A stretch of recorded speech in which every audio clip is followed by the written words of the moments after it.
अनुभवणं महत्वाचं आहे. दिसायला संत वेगळे असतील पण अनुभवाने आणि सिद्ध योगी बालयोगी महात्मा जर कोण असतील तर परमपूज्य संत स्वामी अनेक रूपीचे महाराज आहेत की आज आम्हाला त्यांचं दर्शन होतंय.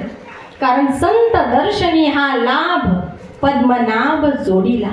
ते सुख आहे ते आपण इथं अनुभवू शकतो. स्वामीजींच्या मुखातून अमृत वाणी आम्ही श्रवण करू शकतो.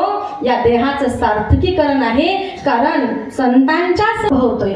फार आपलं परम भाग्य आहे की आम्हाला स्वामीजींचं दर्शन, त्यांच्या मुखातून अमृतवाणी ज्ञान प्राप्त होतंय, अज्ञान दूर होतंय आणि एक म्हणजे भक्तीसाठी एक आपल्याला शक्ती मिळते. का हे रूप स्वामीजींना प्राप्त झालं असेल? भगवान शिव आणि माता पार्वती त्यांच्या शरीराचा आश्रय घेऊन वास्तव्य करावं वाटते.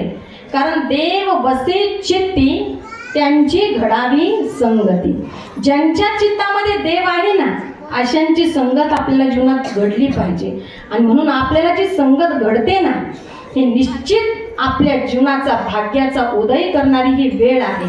कारण भाग्याचा उदय तेही जोडी संत चरण. संतांच्या चरणांचं दर्शन होण्याला सुद्धा खूप भाग्य लागतंय. म्हणून आपल्या जीवनामध्ये संतांची संगत असली पाहिजे. का संतांची संगत असावी? संतन के संग लाग रे तेरे अच्छे बनेगी. संतन के संग लाग रे तेरी अच्छे बनेगी. अच्छी बनेगी तेरी किस्मत सजेगी. अच्छी बन जाएंगे तेरे काज रे तेरी अच्छी बनेगी. संतन के संग लाग रे तेरी अच्छी बनेगी. आपलं हित साधायचंय आणि आपलं भाग्य जर उजळायचं असेल तर आम्हाला संतांच्या संगतीमध्ये येणं गरजेचं आहे. पण कलियुगात आम्हाला संत कुठे मिळतील? ही भूमी इतकी पवित्र आहे. तुलसी गड आणि श्री क्षेत्र बिलमाण. इथं तुलसीचा आणि बेलाचा संगम आहे. म्हणून आम्हाला इथे भगवंत आणि संत आणि भक्त यांचा संगम आम्हाला मिळतो. एक गीत मी महाशिवरात्रीलाच विजिंसाठी की क्यों लेते हैं भगवान रूप अर्धनारीश्वरी का. का अवतार धारण करावा लागला अर्धनारीश्वरीचा? का?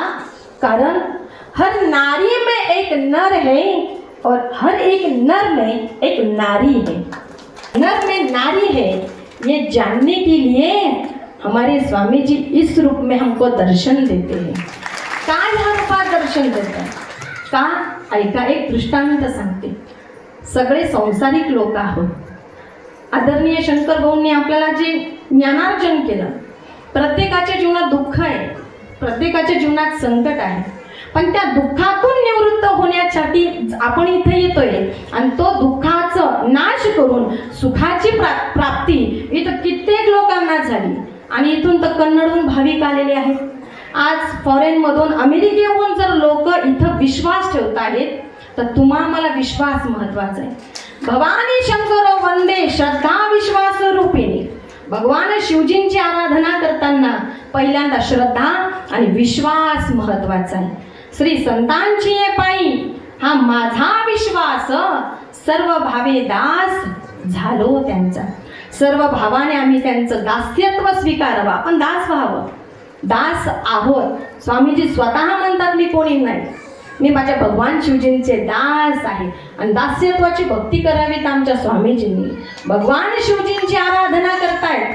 माता पार्वतीची आराधना करून आपल्याला जी प्राप्ती होते ती स्वतःसाठी नाही तर या विश्वासासाठी आमचे स्वामीजी आपलं कार्य करत आहेत आणि त्या कार्यामध्ये आम्हाला जो लाभ होतो. म्हणून ऐका, घरात कपाट आहे ना, पण त्या कपाटाचं जर रूप पाहिलं तर लग्नात कपाट दिलं जातं. पण त्या कपाटाची निर्मिती अशी दोनच आहे. शिवरात्रीला आपण त्या रूपाचा अनुभव घेतला. आज खूप भाग्यवान आहात संपूर्ण भाविक भक्त की जागा नाही येते, जागा कमी पडते. पण आज भव्य दिव्य मंदिराची उभारणी होते. लवकरच त्या मंदिरामध्ये देवी विराजमान होतील आणि सगळ्या भाविक भक्तांचं सुख आणि दुःख सुखासाठीही इथं पाहिजे. सुख मिळालं तरी विसरायचं नाही. ऐका, दुःखातून निवृत्त होऊन जर सुखाची प्राप्ती झाली तर त्या सुखाचे उपकार मानण्यासाठी स्वामीजींच्या चरणारविंद आम्ही कायम राहिलो पाहिजे. जर विसर पडला तर पुन्हा दुःख तयारच आहे. स्वामीजी आपलं दुःख हरण करण्यासाठी, आपलं दुःख हरण करतात संत मायबाप. एरवी कोण करेल का हो? नाही ना, कोणीच या विश्वात नाहीये की आपलं दुःख हरण करेल.